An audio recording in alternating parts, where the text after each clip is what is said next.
রানা হোমের কিচেনে আপনাদের স্বাগত জানাই। আজ আমি বানাবো আম দিয়ে কুমড়ো ডাঁটার ডাল। হ্যাঁ, ঠিক শুনেছেন, আম দিয়ে। আপনারা হয়তো আম দিয়ে খাননি, তো এই রেসিপিটা অবশ্যই ট্রাই করবেন। তার জন্য আমি এখানে কুমড়ো শাককে ভালো করে ধুয়ে এখানে রেখেছি, আর এখানে আমি ডাঁটার ছাল ছিলে ধুয়ে রেখেছি। আর এপাশে একটি বড় সাইজের বেগুন নিয়ে নিয়েছি, দিয়ে এভাবে কেটে রেখেছি। আর দুটো বড় সাইজের আলুকে এভাবে কেটে রেখেছি। সবগুলোকে কিন্তু আলাদা আলাদা করে কেটে রেখেছি। আর এই পাশে রইল আমটাকেও আমি কেটে রেখেছি। এখানে আমি একটি ছোট আম নিয়েছি, কেননা প্রচণ্ড টক আমটা, সেই কারণে একটি আম নিয়ে নিয়েছি। আপনারা যেরকম ব্যবহার করবেন করতে পারেন। তাহলে দেখে নিন আমি কুমড়ো ডাঁটার ডাল আম দিয়ে কিভাবে রান্না করি। এবার এপাশে আমি একটি কড়া বসিয়ে দিয়েছি। কড়াটা গরম হতে হতে আমি এপাশে বেগুন আর আলুর মধ্যে নুন মাখিয়ে নেব, আর অল্প একটু হলুদ গুঁড়োও দিয়ে দেব, দিয়ে মাখিয়ে নেব।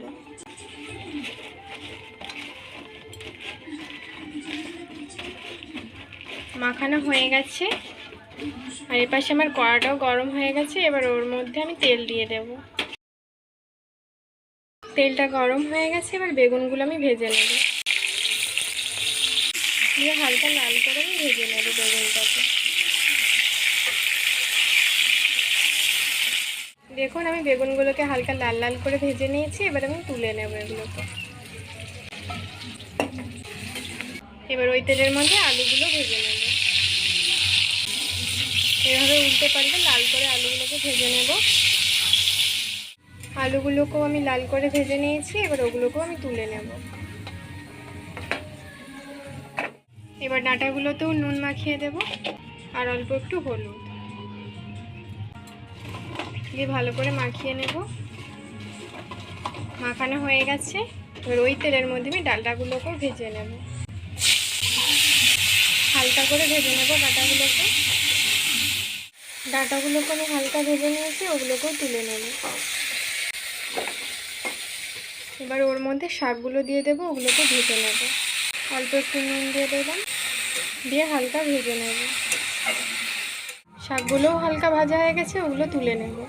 আবার আমি কড়া বসিয়ে দিয়েছি, পরিমাণ মতো সরষের তেল দিয়ে দিচ্ছি। একটি শুকনো লঙ্কা, ছোটো চামচের 1 চামচ 5 ফোড়ন, আর হাফ চামচ মতো জিরে। 5 ফোড়নটা হালকা ভাজা হয়ে গেছে, ওর মধ্যে এবার কারিয়া পাতা দিয়ে দেব, দিয়ে হালকা নেড়ে নেব। কারিয়া পাতাগুলো ভাজা হয়ে গেছে। এবার ওর মধ্যে আমি আমগুলো দিয়ে দেব, দিয়ে আমগুলোকে হালকা ভেজে নেব। আমগুলো হালকা ভাজা হয়ে গেছে, আর আমি আগে থেকেই মুগ ডালকে ভেজে সেদ্ধ করে রেখেছিলাম, ওটা ওর মধ্যে দিয়ে দেব, দিয়ে হালকা নেড়ে নেব। মুগ ডালটার পরিমাণটা 100 গ্রাম আছে। আমি যেহেতু এখানে নিরামিষ রান্নাটা করছি, সেই কারণে আমি এখানে মুগ ডাল ব্যবহার করেছি। আপনারা যদি আমিষ খেতে চান মুসুর ডাল ব্যবহার করতে পারেন। হালকা নেড়ে নিয়েছি। এবার ওর মধ্যে 1 চামচ হলুদ গুঁড়ো, ভেজে রাখা আলু আর ডাঁটাগুলো দিয়ে দিলাম, আর শাকগুলোকেও দিয়ে দিচ্ছি, দিয়ে ভালো করে কষিয়ে নেব।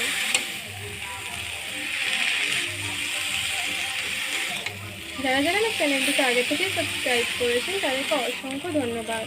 আর যারা যারা সাবস্ক্রাইব করেননি তারা জলদি সাবস্ক্রাইব করে দিন, যাতে নতুন নতুন রান্নার ভিডিও আপনারা দেখতে পারেন। ভালো করে আমার কষানো হয়ে গেছে। এবার আমি জল দিয়ে দিচ্ছি। আপনারা যে যেরকম ডাল খাবেন তেমন জল ব্যবহার করবেন। আমি এখানে এতটা জল দিচ্ছি, দিয়ে একটু নেড়ে নেব। এবার ওর মধ্যে পরিমাণ মতো নুন দিয়ে দেব, আর দিয়ে দেব স্বাদ মতো চিনি। যেহেতু আলু আর ডাঁটাটা একটু সেদ্ধ হবে, সেই কারণে ঢাকা দিয়ে দিচ্ছি। 10 মিনিট পর আমি ঢাকাটা খুলে নেব। আলু, ডাঁটা, শাক সব সেদ্ধ হয়ে গেছে। এবার ভেজে রাখা বেগুনগুলো আমি দিয়ে দেব, দিয়ে একটু নেড়ে নেব। আমার এই আম দিয়ে কুমড়ো ডাঁটার ডাল রেসিপিটা যদি আপনাদের ভালো লেগে থাকে, তাহলে সাবস্ক্রাইব করুন আমাদের চ্যানেলটি, যাতে পরের ভিডিওর জন্য নোটিফিকেশন আপনারা পান। আমার ডাল তৈরি। এবার আমি নামিয়ে নেব। নামানো হয়ে গেছে। এটি দেখতেও যেমন সুন্দর হয়েছে, গরম গরম ভাতের সাথে দারুণ লাগবে খেতে। তো আপনারা বাড়িতে অবশ্যই ট্রাই করবেন। তো ভালো থাকবেন, সুস্থ থাকবেন, টাটা।